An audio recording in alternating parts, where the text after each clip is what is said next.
Vamos repercutir o resultado da nossa enquete do dia de ontem. Olha, a nossa enquete, ou na nossa enquete do dia de ontem, nós pedimos para você, na sua opinião, o que mais mitiga, o que mais reduz, pode ajudar a reduzir a ocorrência de acidentes no perímetro urbano das nossas cidades. Veja só, com 30,4% dos votos da enquete ontem, manutenção das vias.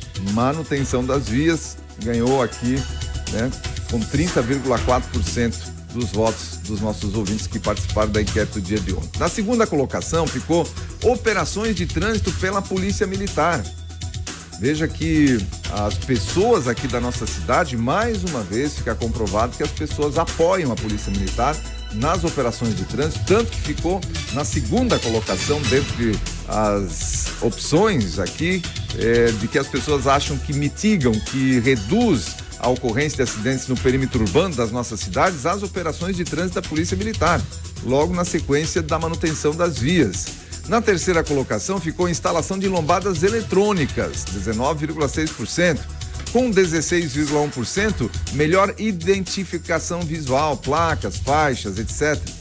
16,1%. E na última colocação, 10,7%, instalação de lombadas físicas. Então, antes de se fazer a instalação de lombada, e tanto física quanto eletrônica, por que não se faz uma consulta pública? Aqui é uma espécie de uma consulta pública que foi feita, afinal, uma parcela da nossa audiência aqui participa das nossas enquetes diárias e participou na enquete de ontem. E olha só, a lombada física ficou na última colocação. Primeiro, então, o que tem que se preocupar? Na manutenção das vias.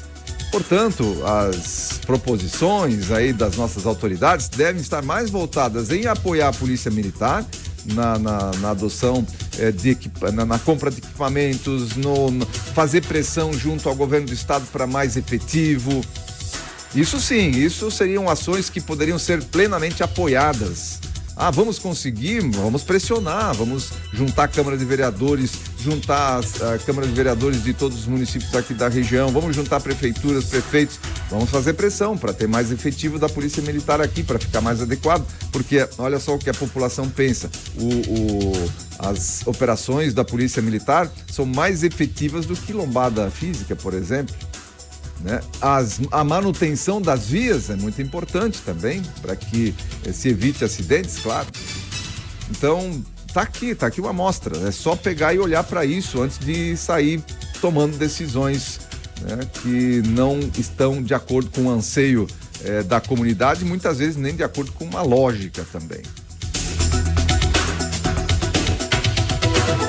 O Vale do Itajaí terá a primeira tirolesa em dupla e com curvas do Brasil, com 168 metros de extensão. Primeira tirolesa em dupla e com curvas. O Spitzpomer, novo parque temático de Pomerode, divulgou uma de suas atrações que promete ser o primeiro modelo nesse formato aqui do Brasil. Será uma tirolesa com percurso de 168 metros, que terá curvas e poderá ser vivenciada em duplas. Ainda há a possibilidade de que até 4 pessoas desçam juntas se os filhos estiverem no colo dos pais e todas as normas de segurança também forem seguidas. Além da tirolesa, a atração já divulgou que terá uma mini fazenda com animais para que as crianças possam interagir e brincar. E há até uma praça com chafariz com águas dançantes, que será a porta de entrada do parque. Muito bem, Pomerode investindo aí na questão do turismo. E aí, Júlio, tu já foi em alguma atração lá de Pomerode? Alguma atração turística lá de Pomerode? Olha, é uma vergonha, mas não fui ainda, Odair. Não foi ainda. Não fui em nenhuma atração lá de Pomerode, mas sei que é muito bacana. Inclusive, você esteve lá também no Allianz Parque, né? Nesse último final de semana. Exatamente, no Allianz Parque no final de semana. A gente... É um parque pequeno, né? Comparado quando você compara aí a outros parques temáticos, claro. Mas para as crianças tem aquela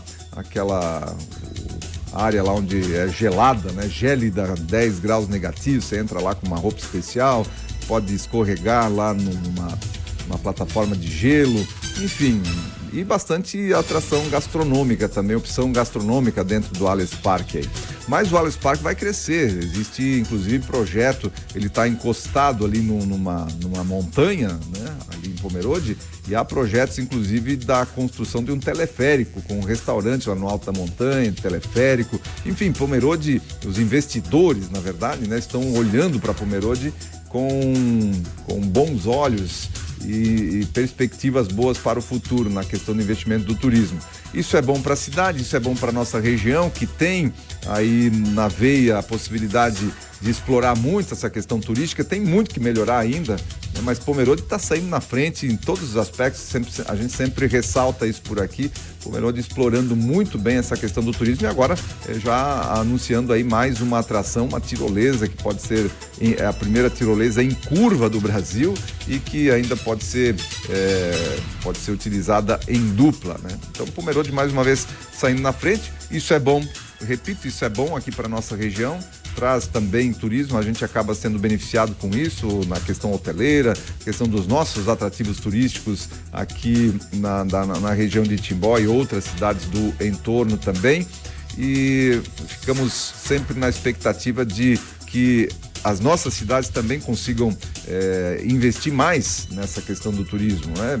Preparar melhor a nossa cidade, preparar melhor a nossa rede hoteleira, preparar com mais opções aí para aqueles que frequentam a nossa cidade, né, e os turistas. A gente sabe que quem já frequentou, por exemplo, a região lá da Serra Gaúcha, Gramado, por exemplo, é uma região, uma cidade cara de você frequentar, é para turista realmente. Pomerode, se você for lá também, você vai ver que os preços, né, da questão lá das atrações lá de Pomerode, na parte gastronômica também é preço já para turista, mas enfim, é isso que faz girar o comércio. E o turista, quando está turistando mesmo, ele vem e gasta, né, gasta o dinheiro dele e é isso que faz girar a economia. Então, Pomerode, mais uma vez saindo na frente nessa questão do turismo com mais atrações e perspectivas, como eu falei, por exemplo, o Allianz Parque, já com projetos aí de implantar lá um bondinho, um teleférico lá que vai ligar o Allianz Parque a uma montanha que está próxima ali com um restaurante, enfim,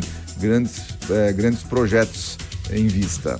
Agora também não sou um completo zero à esquerda, né? Porque falando em atrações turísticas, claro, Pomerode é cheio de atrações turísticas, o Zoológico de Pomerode, a Rota do Enxaimel, Osterfest, Festa Pomerana, esses eventos sim, esses locais, inclusive fui e vou também com frequência, mas agora parque temático realmente ainda não fui. Muito bem. Fica aí a dica, Olha, Apiúna decreta situação de emergência. A Prefeitura de Apiúna decretou situação de emergência ontem, dia 29, após uma forte enxurrada atingir a cidade na noite de quarta-feira ainda. A informação foi confirmada pelo prefeito Marcelo Doutel da Silva. Segundo a Defesa Civil, choveu mais de 50 milímetros em apenas 30 minutos. O que provocou alagamentos em diversos pontos da cidade. Os bairros mais afetados foram Ribeirão Carvalho, Basílio e São Pedro. Tem imagens divulgadas aí nas redes sociais que mostram ruas tomadas pelas águas, casas invadidas e carros danificados. A gente está mostrando para você aí algumas imagens do que aconteceu ali em Apiúna. Olha, aqui pertinho da gente, na quarta-feira, até choveu, né? Choveu por aqui, mas choveu pouco. São aquilo que a gente fala aqui na nossa previsão do tempo, aqueles temporais localizados, que pode, por exemplo, lá em Apiúna, 50 milímetros em menos de meia hora, e por aqui a gente não teve, né? Uma chuva consistente aqui na nossa cidade, por exemplo, que fica aí a poucos quilômetros da cidade de Apiúna, onde, né, ocasionou problemas essa chuva. 50 milímetros, quando a gente olha aqui no nossa previsão do tempo, não é uma quantidade assim grande de chuva. Claro, quando ela é espaçada. A gente teve 37 na noite de ontem. Se você olhar, faltaria 13 milímetros para completar 50. Mas quando essa chuva ela cai durante 2, 3 horas, aí tá tudo certo, né? Agora, quando cai em meia hora, menos de meia hora, como foi lá em Apiúna, ocasionou os problemas sérios que a gente vê nas imagens aí, que estão sendo repassadas para você. Apiúna, então, decretando situação de emergência após essa forte enxurrada. Vamos falar de política na nossa região. O Podemos lançará a vereadora Fernanda Santos à Prefeitura de Indaial. A corrida eleitoral pelo cargo de prefeito de Indaial já ganhou um novo protagonista com o anúncio da pré-candidatura da vereadora Fernanda Santos pelo partido Podemos. O comunicado foi feito após a divulgação do Diretório Municipal do partido, confirmando a intenção da legenda de concorrer à prefeitura local. Fernanda Santos, reconhecida por seu trabalho como vereadora, surge como uma figura forte e promissora para liderar o executivo municipal. Seu nome recebeu apoio expressivo tanto de figuras influentes dentro do Podemos quanto de líderes políticos de destaque. Essa notícia da Fernanda Santos aí vindo a ser candidata pelo Podemos, porque a Fernanda é a atual companheira aí do prefeito, né? Do prefeito André Moser, lá na cidade de Indaial. E daria a entender que ela fosse ficar mais próxima aí do PL, que é o partido do prefeito, e o partido que está trabalhando forte, né, para fazer a prefeitura ali da cidade de Indaial, inclusive com o ex-deputado Laércio Schuster Júnior também, figurando aí como um dos pré-candidatos à prefeitura ali da cidade de Indaial. E a gente vendo então a Fernanda Santos sendo lançada pelo Podemos aí como uma possibilidade para a prefeitura na cidade de Indaial. Estamos acompanhando, a gente sempre tem comentado por aqui que os bastidores da política municipal estão efervescentes nesse período agora. Tem até final de março, agora início de abril, a tal janela partidária, onde principalmente os vereadores decidem se ficam nos partidos ou vão mudar de partido, enfim, e também as campanhas para a prefeitura também ficam mais definidas, quem será cabeça de chapa, quem será vice, e a gente vai acompanhando também essa efervescência aí nos bastidores da política, e na medida que a gente tem acesso a alguma informação relevante, nós vamos passando para você aqui no Repórter Cultura. Essa informação lá de Indaial é uma informação relevante, na medida em que a vereadora Fernanda Santos é lançada pelo Podemos como uma pré-candidata aí, como uma opção à prefeitura de Indaial.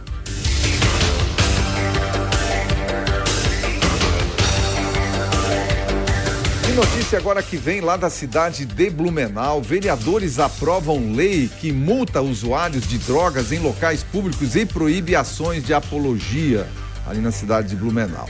A Câmara de Vereadores de Blumenau aprovou o projeto de lei com emenda incorporada que prevê a multa de R$ 700 para usuários de drogas em áreas públicas de Blumenau. Essa não é a primeira cidade aqui do estado que aprova uma lei nesse sentido, além de proibir atos que façam apologia ao uso de drogas. A emenda que proíbe atos de apologia foi motivada devido à realização da Marcha para a Maconha. Exatamente isso, que está programado para ocorrer em Blumenau neste domingo, neste final de semana. Por isso a urgência lá dos vereadores em aprovar em caráter de urgência esse projeto. Domingo, Marcha da Maconha, lá em Blumenau. O texto foi aprovado por maioria nas sessões ordinária e extraordinária desta quinta-feira, ontem, portanto.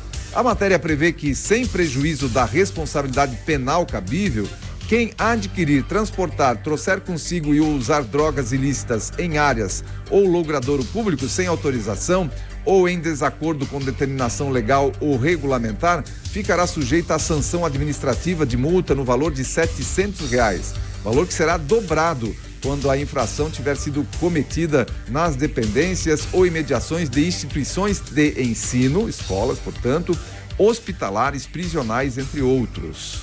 Pode ser dobrada, pode virar 1.400, então, se alguém for pego consumindo em hospital, em presídio, em escolas. O projeto foi aprovado com a emenda aditiva incorporada que prevê que incorre na mesma penalidade prevista no caput a realização ou participação de ações de apologia ao uso de drogas ilícitas. Os vereadores discutiram na tribuna o projeto e também a emenda subscrita por todos os parlamentares e que objetiva fixar penalidade para a participação na Marcha da Maconha, prevista para acontecer em Blumenau neste domingo, dia 3. O texto segue para a sanção do prefeito de Blumenau e tem que ser sancionado hoje. para que tenha validade ainda nesse final de semana, que é o objetivo ali dos vereadores, de inclusive multar com esses R$700 quem participar da Marcha da Maconha, porque a Marcha da Maconha é uma marcha em apologia à utilização das drogas. E aí, o que você acha? Você que está acompanhando aí a nossa programação, o que você acha desse projeto da Câmara de Vereadores lá de Blumenau, punindo com multa quem consumir drogas aí em locais públicos, dobrando se for em escola, hospital, ali no presídio, e ainda a mesma punição aplicada para quem participar de atos de apologia ao uso das drogas, por exemplo, a Marcha da Maconha, que está programada para esse final de semana. O que você acha? Diz para mim aí, diz pra gente aí no nosso Facebook, no YouTube, no WhatsApp, qual é a sua opinião a respeito desse projeto que está tramitando e deve ser aprovado, tem que ser aprovado hoje, então, pelo Mário Hildebrando, prefeito da cidade de Blumenau. Dê a sua opinião aí pra gente. O DENIT atualizou a situação do quilômetro 143 da BR-470, lá em Rio do Sul. O Departamento Nacional de Infraestrutura de Transportes informou que segue em ritmo acelerado na recuperação da BR-470, no quilômetro 143 em Rio do Sul. As equipes atuam com a remoção do solo mole e argiloso no local, substituindo por rocha detonada, além da construção de novos dispositivos de drenagem.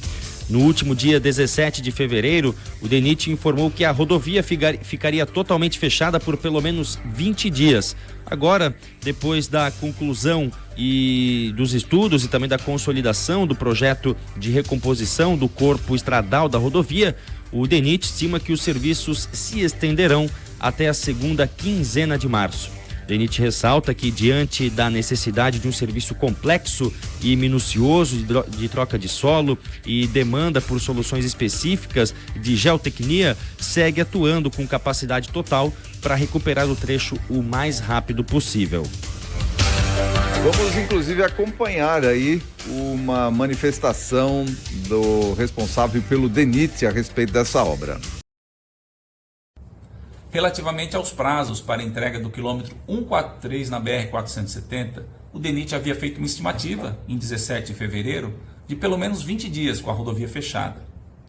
Hoje, de posse dos estudos, do projeto definitivo, tendo em vista o início dos trabalhos e a dificuldade em retirar os solos moles e a capacidade produtiva das pedreiras em nos atender, com relação às rochas detonadas que estão sendo colocadas no novo corpo estradal, o DENIT estima que esses serviços se estenderão até a segunda quinzena de março, com data limite em 20 de março, para entregar a rodovia em totais condições de segurança na localidade do quilômetro 143 da BR-470. A situação aí da BR-470, nesse trecho ali de Rio do Sul, no quilômetro 143, que foi devorado pela água, né, algumas semanas atrás, durante um período de chuva, e o DENIT trabalhando firme e forte ali para que isso seja liberado o quanto antes, mas realmente é um trabalho complexo que o DENIT está fazendo ali, tem que fazer alguma coisa duradoura, porque pense aí o que essa rodovia suporta de trânsito. Claro que a extensão no prazo ali para a conclusão dessas obras prejudica muito a logística de quem vai e de quem vem lá do Alto Vale para a região aqui do Vale do Itajaí. O trajeto fica muito mais longo, muito mais custoso, mas não tem outro jeito. A gente precisa trabalhar, precisa resolver essa situação, mas resolver de forma que o trabalho fique bem feito e que a rodovia possa ter o mínimo, né, de condição de tráfego e durante um longo tempo depois dessa situação que aconteceu ali em Rio do Sul. O Brasil registra mais de 1 milhão de casos de dengue em 2024. Dados divulgados pelo painel de arbovirose do Ministério de Saúde nesta quinta-feira mostram que o Brasil ultrapassou 1 milhão de casos de dengue em apenas 2 meses de 2024. Total de 1.017.278 casos prováveis e confirmados da doença foram registrados nas primeiras semanas do ano. Em 2023, o mesmo período registrou 207 mil casos. Vejam só, 5 vezes mais. Até o momento, 214 pessoas morreram em função da doença, 687 mortes estão em investigação. No ano passado, os primeiros 2 meses de 2023 registraram um total de 189 mortes. A alta de casos da doença fez com que 6 estados e o Distrito Federal declarassem emergência em saúde pública. São eles Acre, Goiás, Minas Gerais, Espírito Santo, Rio de Janeiro e o nosso estado, Santa Catarina. A situação aqui que chama a atenção é que nós temos 214 pessoas que morreram e tem ainda 687 que estão em investigação, contra 189 mortes no ano passado, com 207 mil casos. Mas o detalhe é que a gente tem essas 687 mortes em investigação, que podem elevar bastante esse número de 214 mortes, então, pela dengue.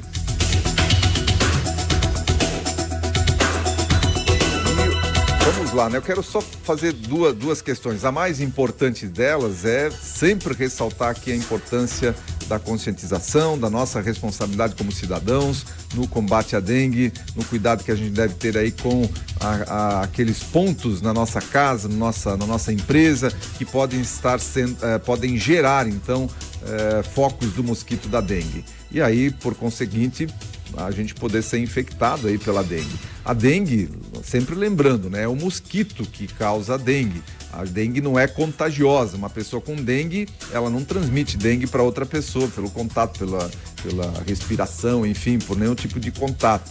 A dengue é transmitida apenas pelo mosquito. Então, as áreas endêmicas aí é que são problemáticas, né? Onde tem muitos focos de mosquito, aí as pessoas estão mais suscetíveis a pegar a dengue. Então, a necessidade cada vez maior de conscientização. Essa é a palavra-chave, não tem jeito. Aí vem as questões também ligadas ao governo municipal, estadual e federal, tentando a mitigação, né, a redução do número de casos, com campanhas, vem aí vacinação, mas a vacinação hoje não dá conta, né, de toda a população brasileira, e nós temos que realmente trabalhar em da questão de conscientização, para que a gente reduza esses casos aí.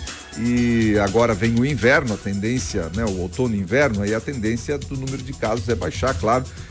O verão é que propicia essa proliferação do mosquito da dengue. E outra questão, aí vem as questões políticas, né, porque sempre se politiza a questão das doenças aqui. Hoje tudo é politizado. E a gente vê aí uma situação muito diferente de tratamento da mídia, tratamento de outros órgãos, inclusive nacionais aí, com relação à atuação do governo nessa situação. Eu fico só imaginando se fosse outro governo aqui que estivesse atuando sobre essa situação da dengue e a gente estivesse, né, com esse número de casos, com 214 pessoas mortas, 687 em investigação, enfim, como é que estaria sendo tratado essa situação em nível nacional? E olha, uma situação vinda da Rússia. Putin alerta o Ocidente sobre um risco real de guerra nuclear na Ucrânia. Recém-completado 2 anos da guerra na Ucrânia, o presidente da Rússia, o Vladimir Putin, que também disputa as eleições presidenciais, que ocorrerá entre os dias 15 e 17 de março, alertou nesta última quinta-feira as potências ocidentais sobre o risco real de uma guerra nuclear em caso de agravamento do conflito na Ucrânia. Eu abro aspas aqui para o Putin: precisariam entender que também temos armas capazes de atingir alvos em seu território. Tudo o que inventam neste momento, além de assustar o mundo, é uma ameaça real de um conflito em que serão utilizadas armas nucleares, o que significa a destruição da civilização. E aí você está acompanhando a imagem de como é que funciona lá na Rússia, né? Quando Putin fala, as transmissões são passadas em prédios, em telões, em todas as cidades. E, bem, só fazendo um parênteses aqui, para quem já leu o livro 1984 ou 1984 do George Orwell, sabe bem do que eu estou falando. Esse que é um clássico moderno, né?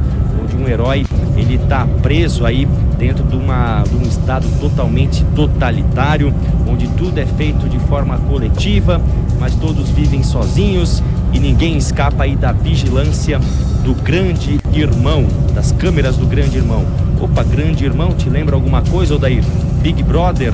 É daí que vem a inspiração desse programa, né? Um livro que foi publicado lá em 1949, que tratava de uma sociedade futurista de 1984, dominada aí por vigilância, por câmeras, um poder cínico, um poder cruel, e que, bom, fazemos aí, na época era ficção, hoje aí a gente consegue fazer uma comparação com alguns lugares aí, alguns locais do mundo, onde ninguém escapa do grande irmão. Hoje, antigamente era ficção esse livro aí, hoje já está sendo até ultrapassado. As previsões que ele fez lá já estão sendo até ultrapassadas em termos do que acontece no nosso mundo. E, gente, olha só, o Putin alertando o Ocidente sobre risco real. O que é isso? A gente está falando em guerra nuclear em 2024, possibilidade de destruição de civilização. A gente sabe o que é uma guerra, o que é uma bomba nuclear. Nós já passamos por isso, o Japão já vivenciou isso. Então, nós temos agora que nos preocupar com uma possibilidade de uma guerra nuclear estar acontecendo lá. Isso foi uma ameaça real do Putin, na verdade. E a falta de lideranças aqui no Ocidente, falta de liderança. A grande verdade, desculpem a expressão que eu vou falar aqui, mas nós temos um bando de bunda mole sentado nas cadeiras das presidências aí do Ocidente, que não tem a mínima condição de negociar, de mostrar alguma autoridade diante do que o Putin está apresentando. E quando falta a autoridade de um lado, é lógico que esse espaço é ocupado, não existe vácuo no poder. Não existe vácuo no poder. Então alguém ocupa o espaço. E é por isso que nós estamos vivendo tantas guerras, tanta escalada de guerras, porque está faltando autoridade, está faltando liderança para o Ocidente. Enquanto isso não acontece, quem ocupa o espaço, infelizmente, é esse tipo de gente como Putin, é esse tipo de gente ligado ao Hamas, é esse tipo de gente ligado a esses ditadores que vão ocupando o espaço deixado aqui pelo Ocidente. Repito, um bando de bunda mole sentado nessas cadeiras de presidente, cheio de mimimi, né, que estão preocupados aí com agendas dessa agenda daqui e dali, mas o mundo padece pela falta de liderança do Ocidente. E assim a gente encerra a nossa programação de informação nesta sexta-feira.